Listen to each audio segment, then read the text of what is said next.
Deuteronômio capítulo 30, verso 19, diz assim a palavra de Deus: Hoje invoco os céus e a terra como testemunha contra vocês, de que coloquei diante de vocês a vida e a morte, a bênção e a maldição.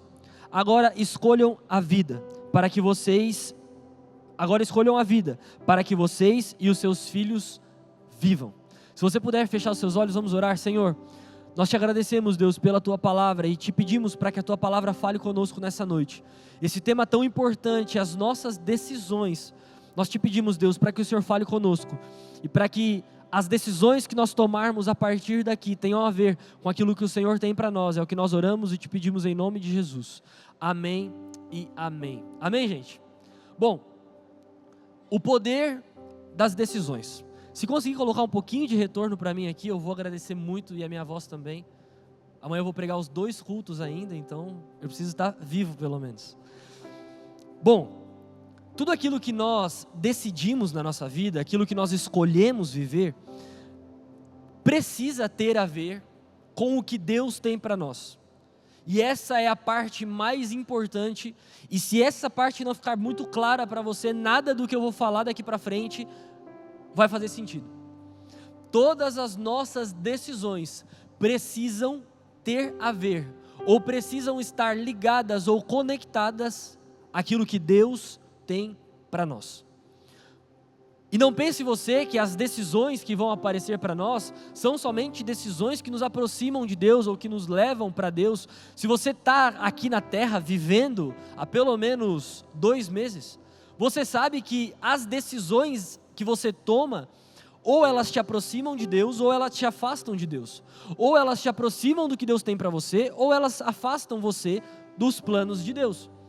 E talvez você já tenha tomado muitas decisões como essas, que não te aproximam de Deus, ou do que Deus tem para você, mas te afastam.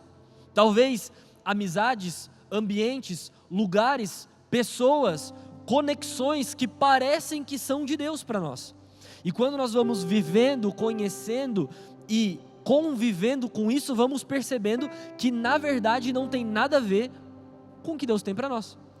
O que Deus tem para a minha vida não tem nada a ver com essa decisão que eu tomei, com esse ambiente em que eu estou. Agora então, o que fazer? A verdade é que na vida, nós somos reféns de algumas decisões que tomamos. Então, você tem aí talvez na sua fatura do cartão de crédito algumas parcelas para pagar de algo que você escolheu comprar, de algo que você decidiu comprar. Talvez tenha algumas pessoas na sua vida que você permitiu com que elas estivessem na sua vida.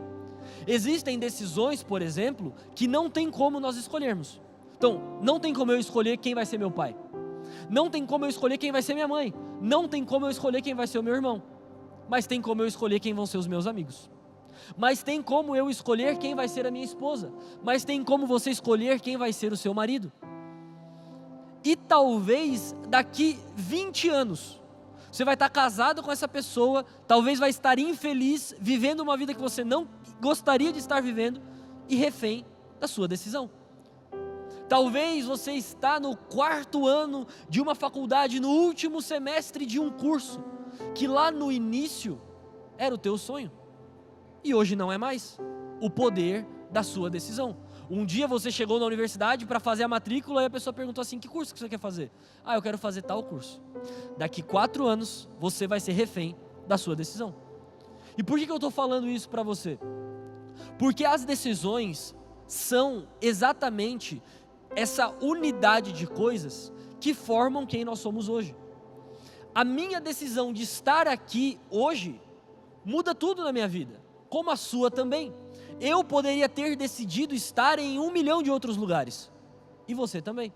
Eu poderia decidir estar morando em 1 milhão de outros lugares, e você também.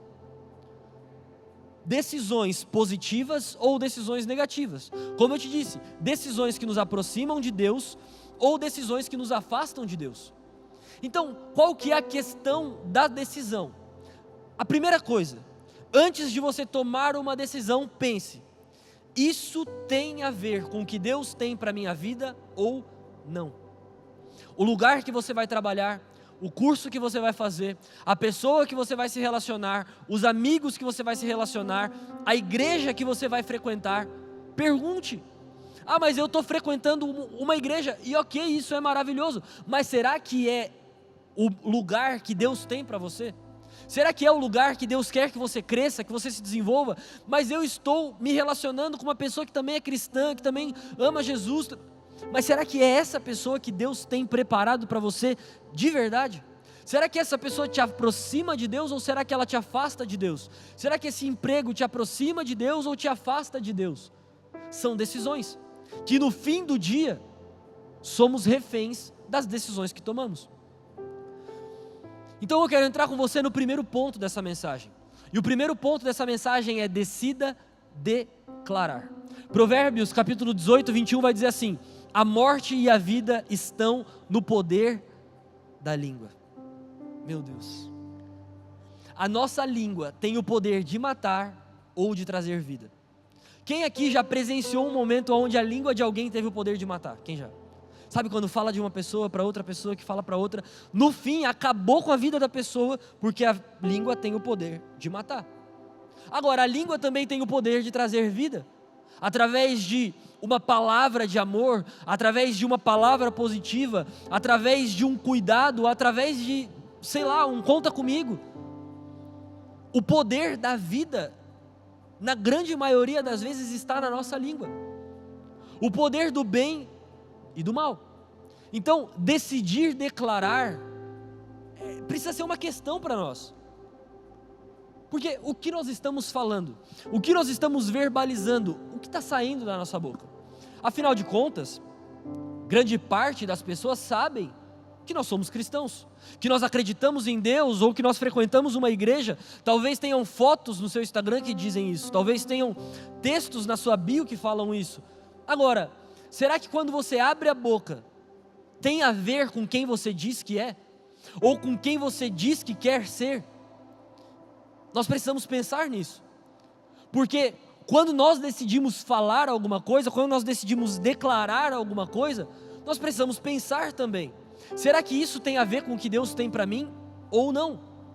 Tem uma máxima que diz que é melhor você ficar quieto e as pessoas pensarem que você é tolo do que você abrir a boca e elas terem certeza. Não é? É melhor você ficar quietinho ali na tua e pensar: meu Deus, olha ali, o cara é um bobão, não fala nada, do que você abrir a boca e as pessoas: meu Deus, por que ele não ficou quieto? É uma verdade. E aí eu entro com você então no primeiro ponto desse texto de decida declarar. Nós precisamos entender, olha ali, o que você fala revela o que você crê. Pensa nisso um pouquinho, pensa assim, ó. O que eu falo revela o que eu acredito. Isso é uma verdade. Agora pensa de novo, o que eu estou falando? O que nós falamos revela o que nós acreditamos. Mateus, a Bíblia vai dizer que a boca fala do que está cheio o coração. Isso não é um provérbio chinês ou um pensador, não, é Bíblia. A boca ela verbaliza, a boca ela emite o que nós estamos preenchidos por dentro. Você fala o que você acredita, você fala o que você crê. É por isso que tem momentos que a gente fala alguma coisa assim: ai meu Deus, desculpa, perdão, não queria falar, queria. Por isso que falou. Talvez se pensasse melhor não falaria, mas queria falar. Quem já passou por isso, gente? Vamos lá, alguém numa discussão, me desculpa, me perdoa. Eu não queria ter dito isso. Queria, talvez não com essas palavras, talvez não nessa entonação, talvez não dessa forma, mas queria. Porque nós falamos o que nós cremos, nós falamos o que nós acreditamos. Então, uma pessoa que vive falando palavrão, cara, ela está podre por dentro, e isso ali é quem ela é. E aí? Uma pessoa que vive falando coisa ruim, vive falando tragédia, vive contando notícia triste, sabe aquela pessoa que você chega perto dela: meu Deus, fulano, você não sabe o que aconteceu, quem morreu? Não, é sempre uma tragédia assim, é sempre alguma coisa, não pode ser algo bom, tem que ser algo ruim. Ok, o mundo está cheio de gente assim, mas e nós? Que Deus nos chama para fazer a diferença, que Deus nos chama para declarar coisas boas. Isso precisa ser uma questão para nós. Se eu falo o que eu acredito, o que eu estou falando? Se eu falo, o meu coração está cheio, será que eu estou cheio de Deus? Será que a minha oração, Deus me enche, Deus me preenche, Deus derrama a sua glória sobre mim? Será que isso é uma verdade sobre as minhas palavras? Porque as palavras é a única forma que nós temos de verbalizar o que nós estamos sentindo. Isso é um fato. Você vai no médico, antes do médico te examinar, colocar qualquer coisa em você, mandar você para qualquer equipamento, ele faz uma pergunta: o que você está sentindo? O que te trouxe até aqui? O que te fez vir até aqui? E aí agora, depois de uma conversa, ele vai ver se ele te manda para uma cirurgia de urgência ou se ele te dá uma dipirona. Ele vai decidir se ele te interna ou se ele te dá algum remédio e te manda para casa. Através do que nós declaramos, através do que nós falamos. E o que nós estamos falando? E o que está saindo da sua boca?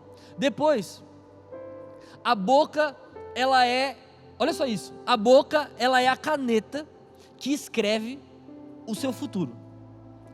E aqui entra aquela coisa meio que de mãe assim: não fala isso, meu Deus, você não pode falar isso, sabe? Agora, é óbvio que a minha boca não tem o poder de criar as coisas. A criação, quem tem o poder é Deus. E Deus nos mostra isso lá em Gênesis capítulo 1, quando Ele cria todas as coisas. Ele cria todas as coisas a partir da sua palavra. Então Ele diz: haja luz, e houve luz. Ele diz: agora separe o firmamento das águas, e houve a separação. E tudo que Deus vai falando vai acontecendo. Agora, qual é o poder então que está sobre a nossa verbalização e aquilo que eu falo? Não é assim: agora cria aqui uma bicicleta. Não vai criar uma bicicleta. Só que o que eu falo tem poder e influencia as minhas decisões, o meu estilo de vida e das pessoas que estão na minha volta. Por isso que, se nós entendermos que as palavras, as nossas declarações, aquilo que nós falamos é uma caneta que escreve o nosso futuro, talvez nós vamos pensar muito mais antes de falar algumas coisas. Não é que a minha fala tem o poder de criar alguma coisa, mas a minha fala tem o poder de mudar algumas coisas. Aquilo que eu declaro tem o poder de transformar alguns ambientes.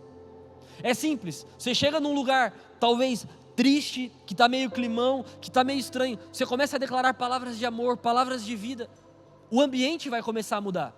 Agora, você pode chegar num lugar que está todo mundo alegre, todo mundo feliz, alguém acabou de ganhar um prêmio. Se você começar a contar história triste, falar coisa ruim, vai começar a ficar um climão. Todo mundo aqui já passou por isso, está numa rodinha assim, todo mundo feliz, todo mundo alegre, e chega alguém e fala assim: gente, vocês não vão acreditar, o fulano morreu. Fica todo mundo: meu Deus, acabou com o meu dia. É óbvio, isso é uma realidade, temos empatia, sentimos algo pelas pessoas. Você consegue entender o poder que tem naquilo que nós falamos? O poder que tem naquilo que nós verbalizamos. E eu te faço uma pergunta então: o que você está falando, será que é algo que tem a ver com o que você quer viver? Com o que você gostaria de viver? Será que o que você está verbalizando é algo de Deus para a sua vida no futuro? Não sei, talvez a pessoa com que você vai casar, a faculdade que você vai fazer, a empresa que você vai trabalhar, o país que você sonha em morar, talvez.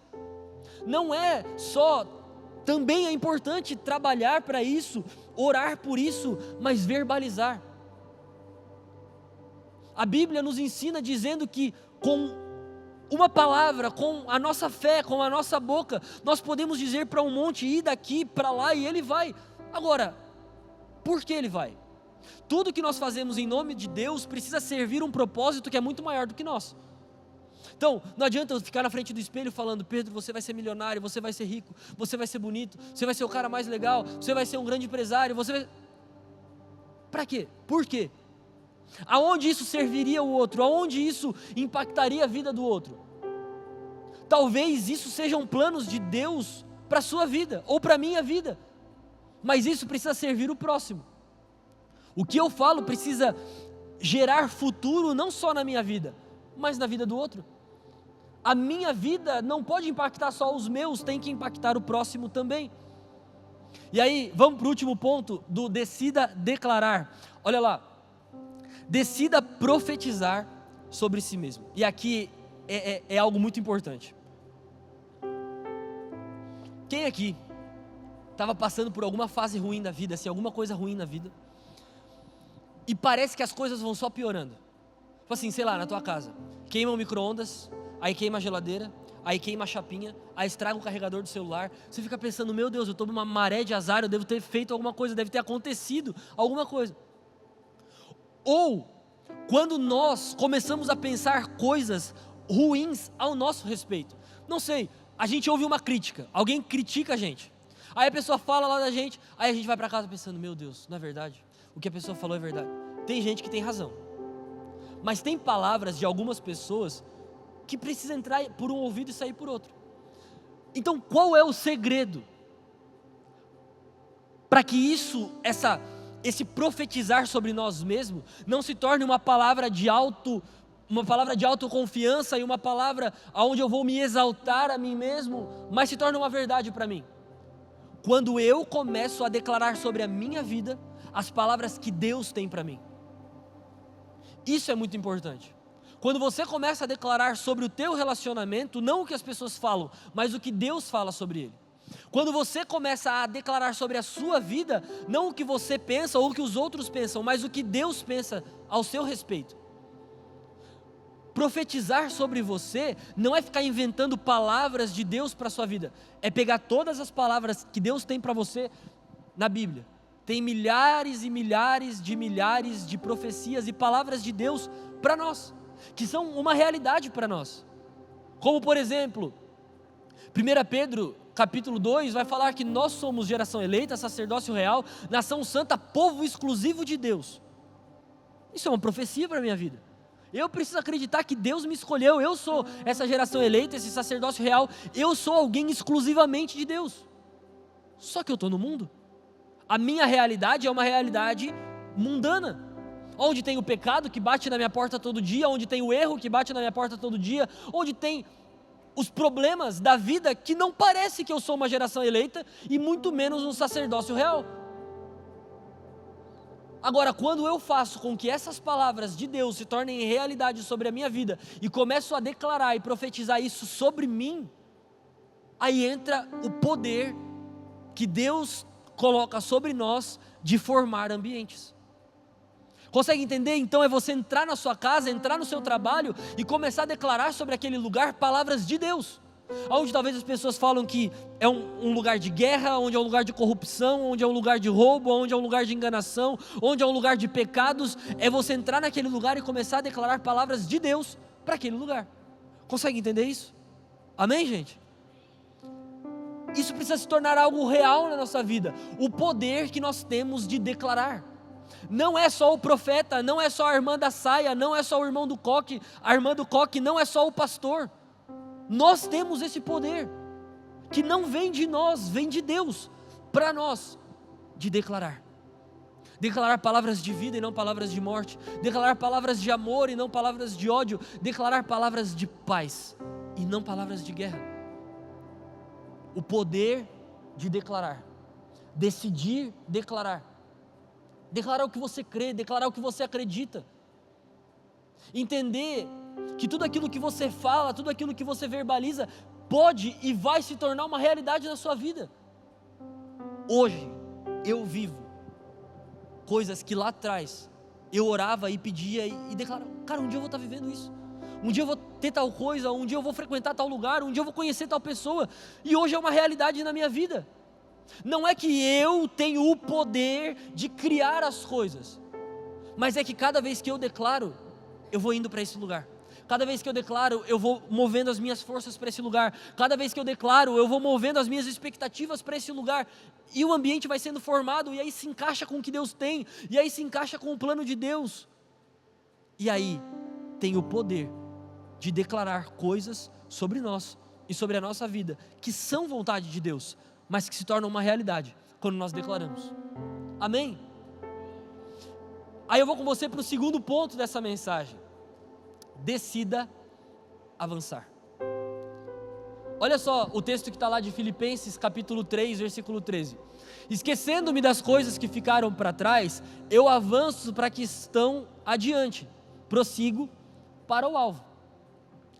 Qual que é a questão de decidir avançar? Avançar é uma decisão que precisa ser tomada. Todo mundo aqui está vivendo a vida aqui e agora porque decidiu avançar em alguns lugares. Então, um dia você estava solteiro, você decidiu dar um passo e avançar para... Você quer namorar comigo? Aí você está namorando. Aí um dia você decide dar mais um passo, você quer casar comigo?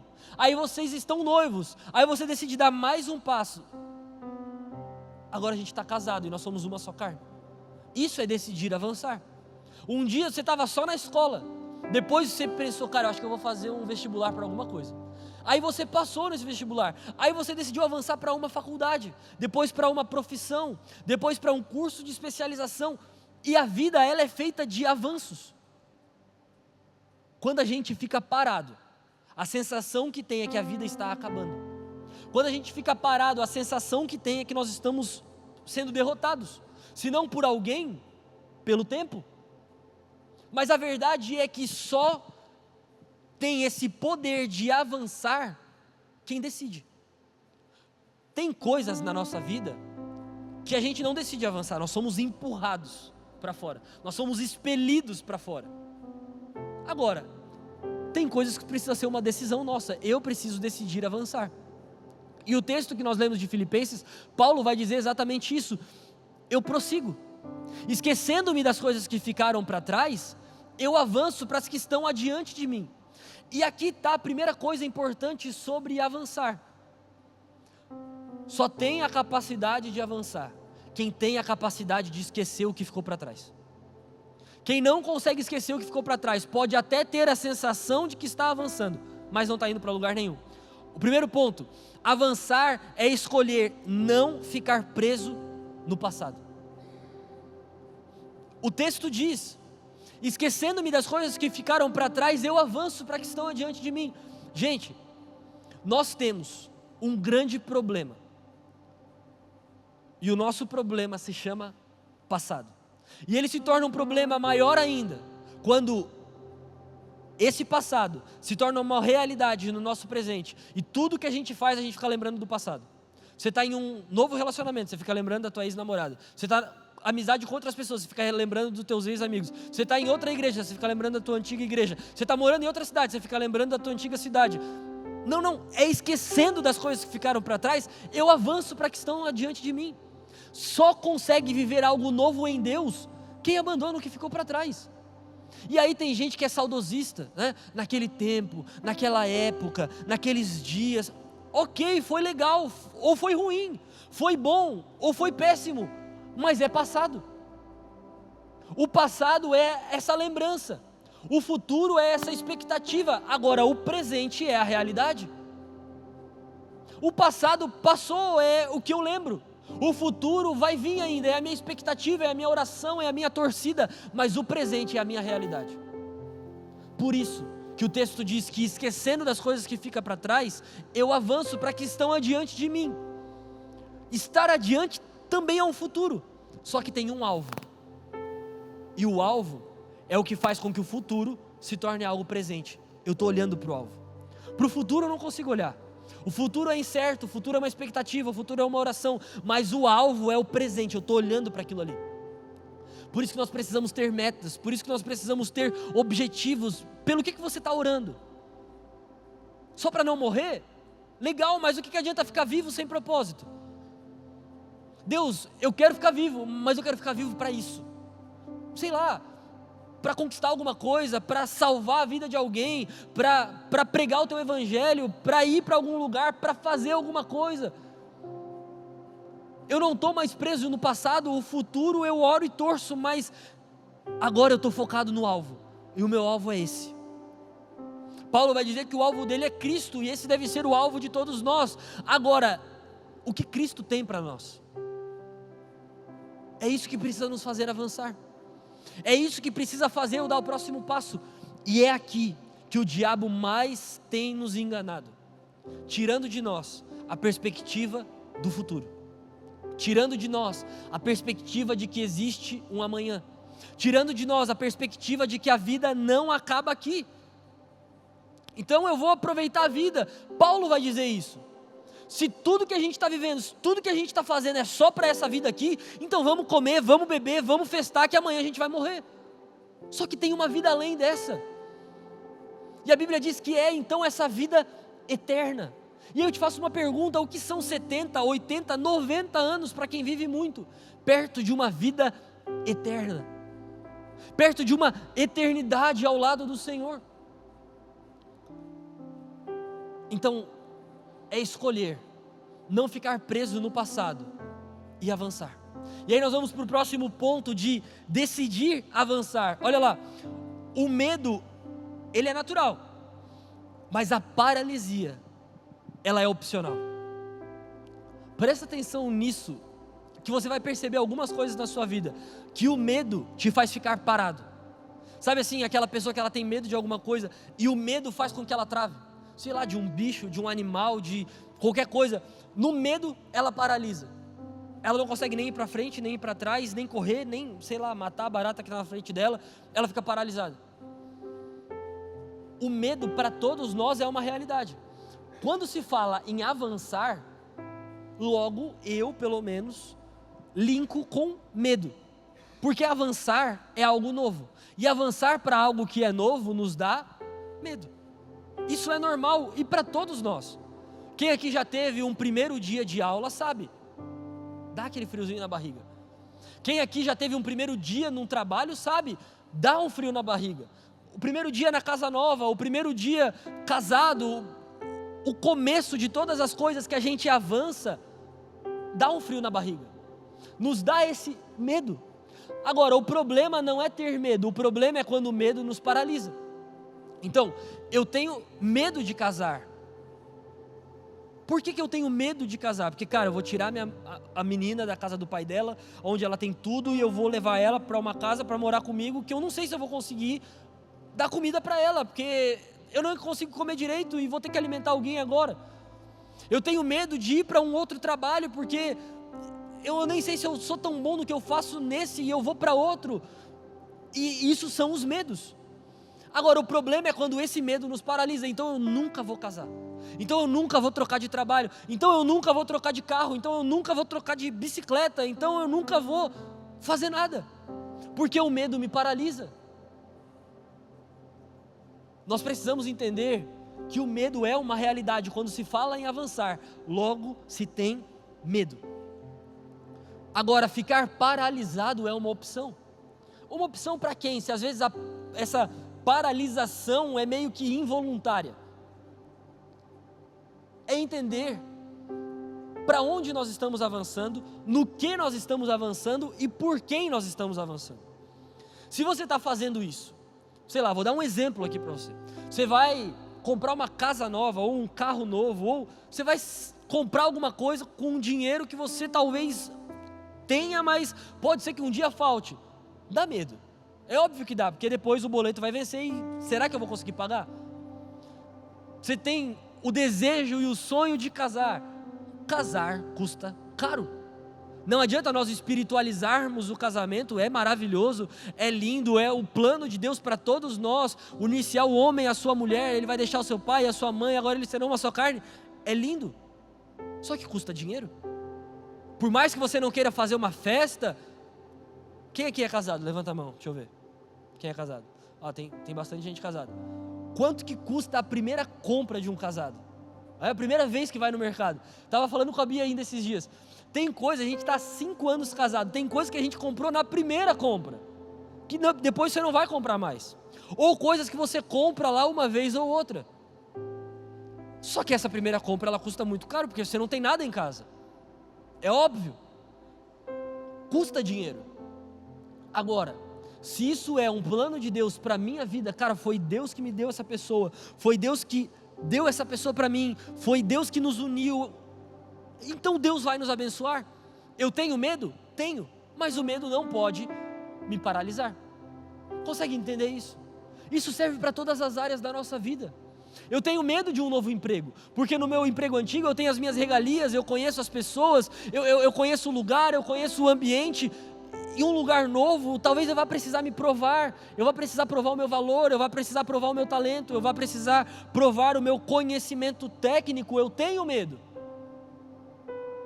mas aí eu vou ficar naquele lugar lá para sempre e nunca vou avançar para algo novo. E muitas vezes o diabo usa do medo para nos paralisar em um lugar. E aí nós estamos estagnados, vendo todas as coisas acontecerem diante dos nossos olhos e paralisados. E aí, por que você não faz? Porque eu tenho medo. Medo do quê? Medo de algo que nem existe. Medo de algo que ainda nem viveu. Medo de algo que ainda nem experimentou. O problema é quando nós vamos com a nossa força. Eu vou porque eu tenho dinheiro, eu vou porque eu tenho conhecimento, eu vou porque eu tenho técnica, eu vou... Agora, eu vou porque Deus está comigo. E aí é Davi, quando ele vai lutar contra Golias. Todo mundo ali estava diante de Golias, Golias estava ali gritando, amaldiçoando todo mundo. Por que ninguém foi? Porque tinha medo, é óbvio, um cara de quase 4 metros de altura na minha frente, que a lança dele pesa 5 vezes o meu peso, eu tenho medo? Porque eu vou com a minha técnica, eu vou com o meu dom, eu vou com a minha experiência em guerras e em lutas, e aí chega Davi, pequenininho, desonrado, desconhecido, sem muitos treinamentos, e aí ele fala uma frase que muda tudo. Ele diz: você vem contra nós com espadas, lanças, escudos, mas eu vou contra você no poder que existe no nome do Senhor dos Exércitos, o Deus o qual você está enfrentando. Acabou o medo. Deus está comigo. Consegue entender? Então, o medo não é só de algo novo. Será que esse algo novo é o que Deus tem para mim? Será que eu estou avançando para aquilo que Deus quer que eu avance? Isso precisa ser uma questão para a gente.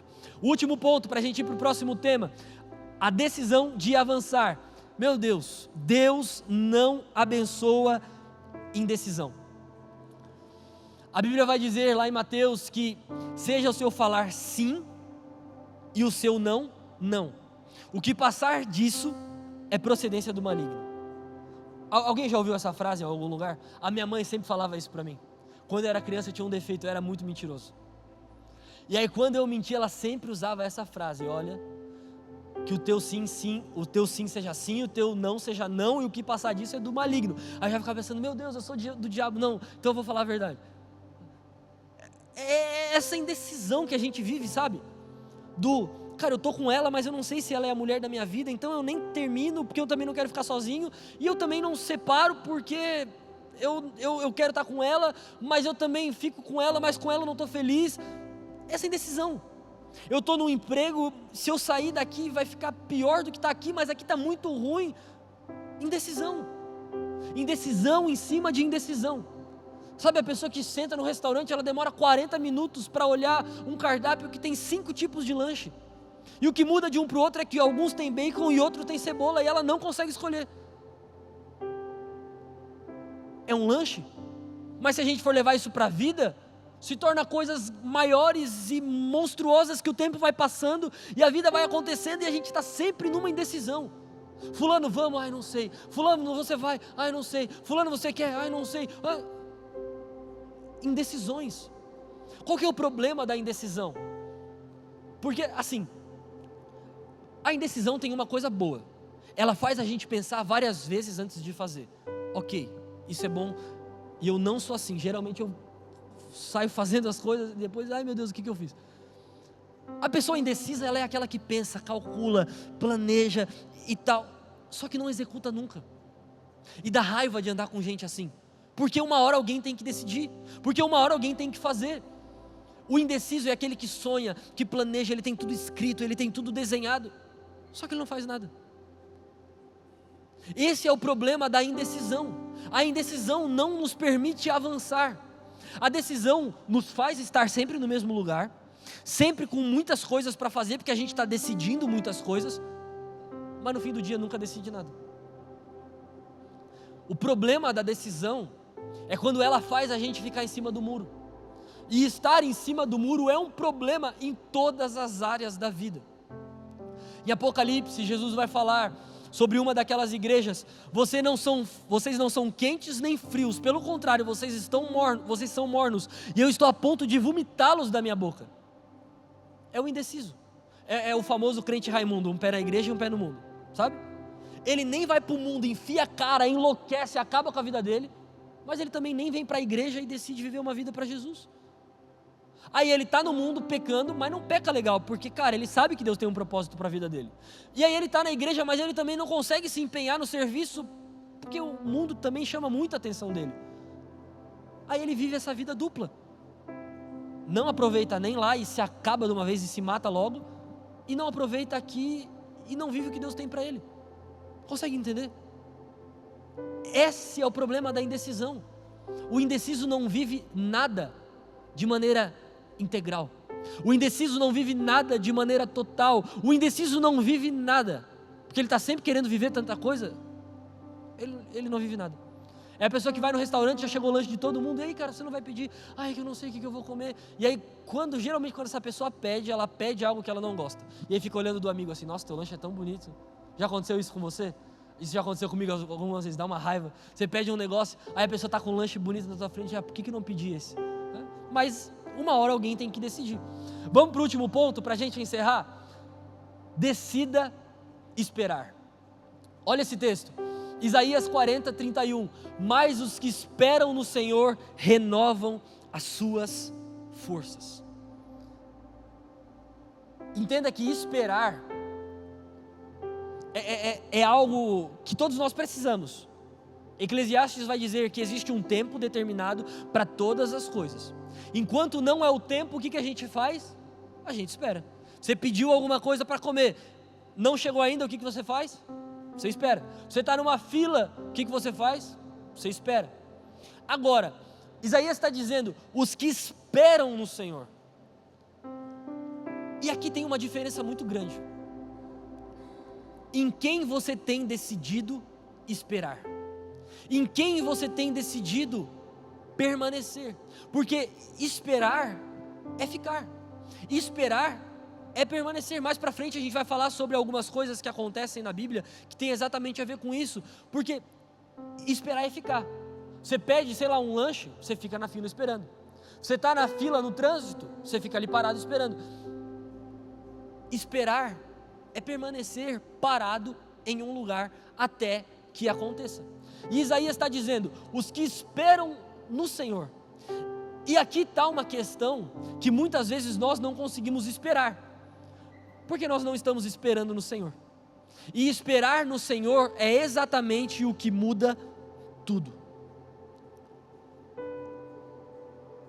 Isso precisa ser uma questão para nós. Será que eu estou esperando no Senhor? Aquilo que vai acontecer na minha vida, será que para isso eu estou esperando em Deus? Porque tem gente que espera nos recursos, espera na ansiedade, espera no desespero, espera não querendo esperar. E Isaías está dizendo, os que esperam no Senhor. E mais do que isso, os que esperam no Senhor, eles renovam a sua força. Esperar no Senhor é como se você tivesse parado esperando, conectado na tomada, sendo recarregado. Isso é esperar no Senhor. Porque esperar por aí é aquilo lá, cara, é se desgastar, é se desesperar, ai meu Deus, quando é que vai acontecer, ai meu Deus, como é que vai ser, ai meu Deus, quando, e esperar por aí. Agora, os que esperam no Senhor, eles renovam as suas forças. A gente está vivendo agora a era dos carros elétricos, não é?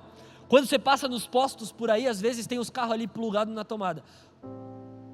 Não sei, alguém tem carro elétrico aqui? Para mim, às vezes é uma perca de tempo, tu vai ficar 20 minutos ali no posto, parado esperando o carro carregar. Mas ok, senão não tem como andar, vai ter que esperar no meio da rua. Agora, você espera ali fazendo alguma coisa. Esses dias eu estava num posto conversando com uma pessoa, aí tinha um cara com um carro elétrico, conectado ali na tomada. Sem mentira, gente. Ele tomou 4 cervejas, assim, long neck. Aí eu ainda virei para a pessoa e pensei, cara, tá aí o problema, o cara vai sair daqui, vai se matar, vai matar alguém. Coitado, ficou aqui 20 minutos esperando o carro carregar. Você chega ali, o carro é combustão, né? 5 minutos, coloca gasolina, sai, vai embora. Aí eu fiquei pensando, cara, que tempo perdido, tipo assim, ficar esperando o carro carregar. E enquanto eu estava vendo aquela cena ali, justamente esse texto me veio na cabeça e eu falei isso com a pessoa. Eu falei, cara, o esperar no Senhor é exatamente isso. É ficar parado esperando, enquanto a gente está sendo recarregado. Enquanto o Senhor está nos recarregando de energia, de amor, de fé, de ousadia, para que a gente possa viver. Aí a gente vai para o primeiro ponto, coloca aí, olha só. Esperar não é parar, é confiar. Se nós entendermos isso daqui, muita coisa dentro de nós vai mudar.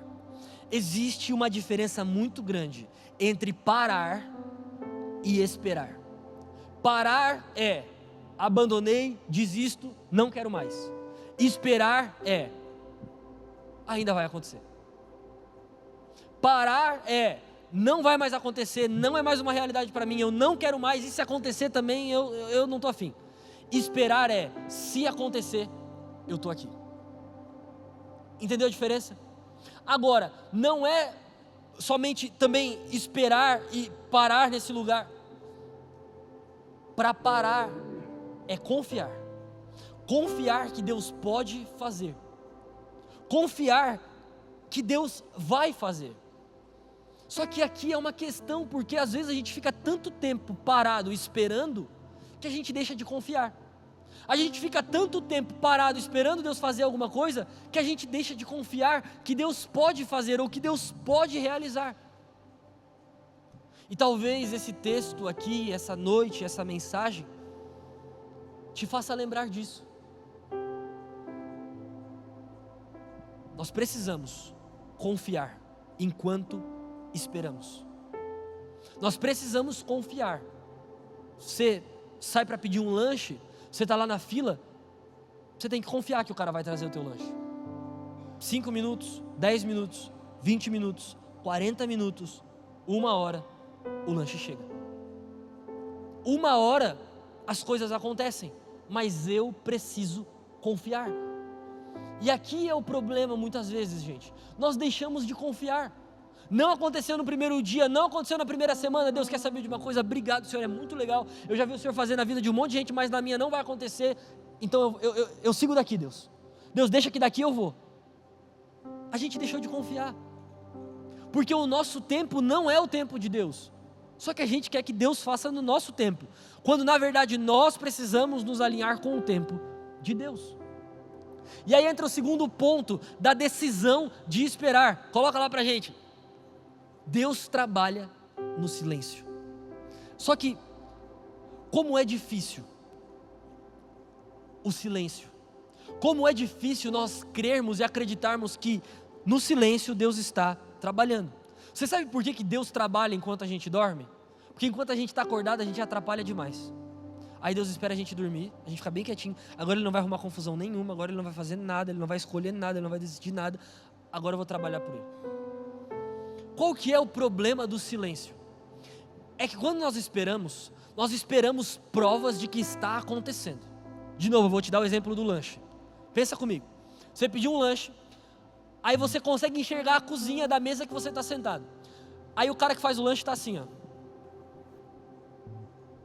O que você pensa? Esse cara não está fazendo o meu lanche. É ou não é verdade? Aí você chama o garçom na mesa, fala assim, cara, será que você anotou o lanche? Porque o cara lá que faz o lanche, ele está parado sem fazer nada. Aí ele diz para você, não, é que aquele cara ali não é o cara que vai fazer o seu lanche vai ser feito numa cozinha lá dentro. Aí você fala, então tá bom, então, obrigado. Por quê? Enquanto nós esperamos, nós queremos sinais de que Deus está trabalhando. Então, até que Deus entregue a obra completa e perfeita que Ele preparou para mim, eu preciso ver as coisas se movendo, eu preciso ver o céu se mexendo, eu preciso ver as coisas acontecendo. Só que às vezes isso não vai ser uma realidade para nós. Às vezes não vai ter sinal nenhum, às vezes não vai parecer nada, às vezes parece até que Deus se esqueceu da gente e de repente alguma coisa acontece. Só como diz aquela célebre frase, demora muito tempo para que algo aconteça de repente. Tem um texto na Bíblia, Atos capítulo 1, Jesus vai falar assim, ó, fiquem em Jerusalém, até que do alto vocês sejam revestidos de poder. E aí depois vocês vão e preguem o evangelho na Judéia, Samaria, até os confins da terra, mas fiquem em Jerusalém, até que do alto vocês sejam revestidos de poder. A Bíblia vai dizer que nessa palavra de Jesus tem mais ou menos umas 500 pessoas. Só que assim, Jesus falou, a gente recebeu, como esse culto aqui agora. Deus está falando, você está recebendo, meu Deus, eu preciso avançar nessa área da minha vida, eu preciso fazer isso, eu preciso fazer aquilo. Só que até as coisas acontecerem, demora para todo mundo. Jesus dá essa palavra, Jesus, não era o pastor, muito menos o Pedro, era Jesus falando, fiquem, até que do alto vocês sejam revestidos de poder. Só que Jesus vai embora, e não fala mais nada. e passa um dia, e passa 2 dias, e passa uma semana, e passam 2 semanas. Se nós formos fazer o cálculo e as contas, entre essa palavra de Jesus e Atos capítulo 2, que é quando o Espírito Santo desce sobre eles, demora mais ou menos 40 a 50 dias. Eles parado, esperando, parado, confiando. Só que qual que é a questão aqui? Quando Jesus fala, tem 500 pessoas. Atos capítulo 2, o texto vai dizer, eles estavam reunidos em uma só casa, em 120 pessoas. O que aconteceu com o resto? Decidiu parar de esperar. Não vai acontecer. Jesus falou, foi legal, foi bacana, ele passou 3 anos aqui com a gente, pregou, curou, realizou, só que ele foi embora e deixou a gente, e disse assim, fica aqui que alguma coisa vai acontecer, só que já passou 2 semanas e não aconteceu nada, então eu vou vazar. Só que de repente, aconteceu, e eles não estavam lá. São as viúvas, as virgens insensatas, que estavam com o azeite e o noivo estava chegando. Só que ninguém sabe que hora que o noivo vai chegar, só sabe que o noivo vai chegar. E o azeite delas acabam, elas não levam azeite reserva. E elas falam, olha, esperem aqui que a gente vai sair para comprar azeite e a gente já volta. Quando elas saem, o noivo chega. E quando elas voltam, a porta está fechada. Porque, meu amigo, esperar é confiar que vai acontecer. Vai vir um Espírito e vocês vão ser revestidos de poder, mas esperem, fiquem e não saiam. Quantas coisas na minha e na sua vida a gente já decidiu parar de esperar? Deus falou que ia acontecer, Deus falou que ia realizar, mas ainda não aconteceu, e se ainda não aconteceu, não vai mais acontecer, e eu desisto disso também. Talvez Deus está te lembrando hoje, os que esperam no Senhor, renovam as suas forças. Confiar em Deus, esperar em Deus, é até que aconteça.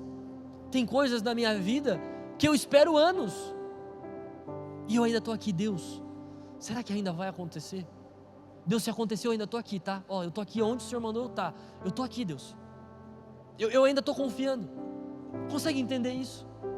E aí a gente entra no último ponto, para eu encerrar com você. Coloca aí pra gente. Olha só, a espera forja o caráter e a dependência. Esperar em Deus forja o nosso caráter e nos faz aprender a depender de Deus. Deus não precisa que a gente dependa dele, mas nós precisamos depender de Deus. E enquanto nós esperamos as coisas acontecer, nós temos o nosso caráter forjado e nós aprendemos a depender de Deus. E o exemplo que eu posso dar aqui para você na Bíblia, porque eu poderia falar da minha vida, da vida de um monte de gente que eu conheço, mas vamos para a Bíblia. É Davi. Davi, ele é ungido rei por Saul. Saul vai na casa do pai dele, ia ungir o primeiro, Deus falou, não é esse. Ia ungir o segundo, Deus falou, não é esse. Quando ele vai ungir o próximo, Deus fala para ele, olha, eu não vejo como você vê, eu não estou vendo a força, eu não estou vendo a capacidade, eu estou vendo o coração, pergunta se tem mais alguém. Aí o pai de Davi fala, tem mais um lá, ele é pequenininho, ele é fraquinho, ele está lá cuidando das ovelhas. Deus diz para Samuel, é esse, manda chamar que esse é o menino. Davi era uma criança, Davi tinha 13 para 14 anos, era um menino, era uma criança. O profeta unge ele. Acontece um monte de coisa na vida dele, inclusive uma das mais conhecidas que a gente sabe, que é quando ele mata Golias. Só que da unção de Davi até Davi assumir o trono, passam-se quase 15 anos. Meu amigo, você sabe o que é 15 anos? Uma coisa é passar 15 anos sem a gente perceber. Talvez hoje você tem 30, o dia você teve 15, a vida passou e você nem viu. Outra coisa é você passar 15 anos com uma promessa, você vai se tornar rei. Você acorda pensando nisso, você dorme pensando nisso, você trabalha pensando nisso, você se cuida porque você não pode morrer, porque você vai ser rei. Mas quando? Mas onde? Mas cadê os sinais? Só veio um cara, disse que era profeta, derramou óleo que estava dentro de um chifre na minha cabeça e disse que eu seria rei da maior nação da terra. Mas eu ainda estou aqui cuidando das ovelhas do meu pai. Mas meus irmãos ainda acham que eu sou ninguém. A espera em Deus forja o nosso caráter e a nossa dependência.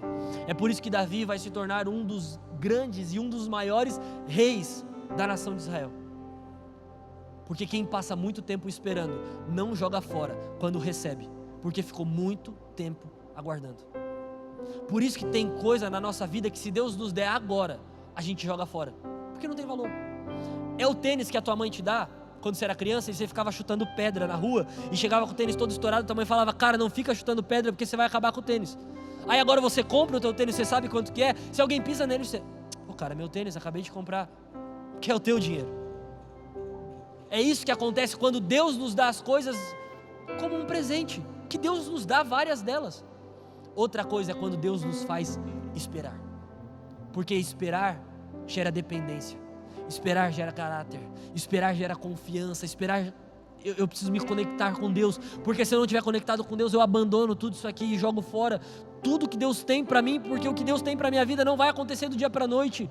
É com o passar do tempo, eu vou me tornando aquilo que Deus me chamou para ser. Amém? Você pode se colocar de pé no seu lugar. Nós falamos sobre o poder das decisões e como as decisões influenciam na nossa vida. Como as decisões têm o poder de influenciar tudo o que nós vivemos. E eu termino essa palavra fazendo uma pergunta para você. Quais foram as suas últimas decisões?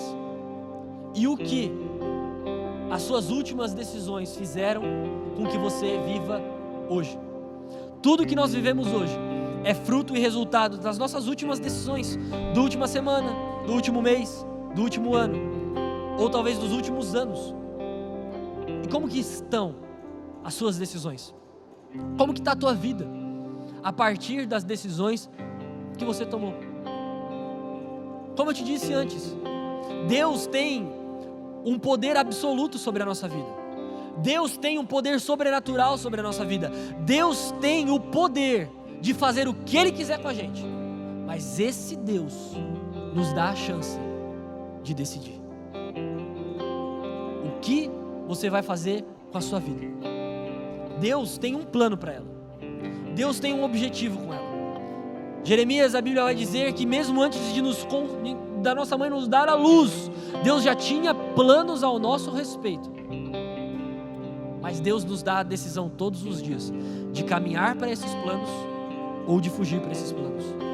Deus nos dá a oportunidade todos os dias de caminhar para ou de fugir de tudo isso. E no fim do dia, essa é uma decisão nossa. Mas a verdade é que todos os dias, ou nós estamos mais perto, ou nós estamos mais longe. Cara, isso precisa ser uma questão dentro de nós. Todos os dias, ou eu estou mais perto do que Deus tem para a minha vida, ou eu estou mais longe.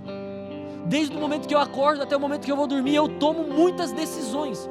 E o problema é que a maioria delas é inconscientemente. Mas todas elas, ou me levam para Deus, ou me afastam de Deus, ou me aproximam de Deus, ou me deixam cada vez mais longe do que Deus tem para mim.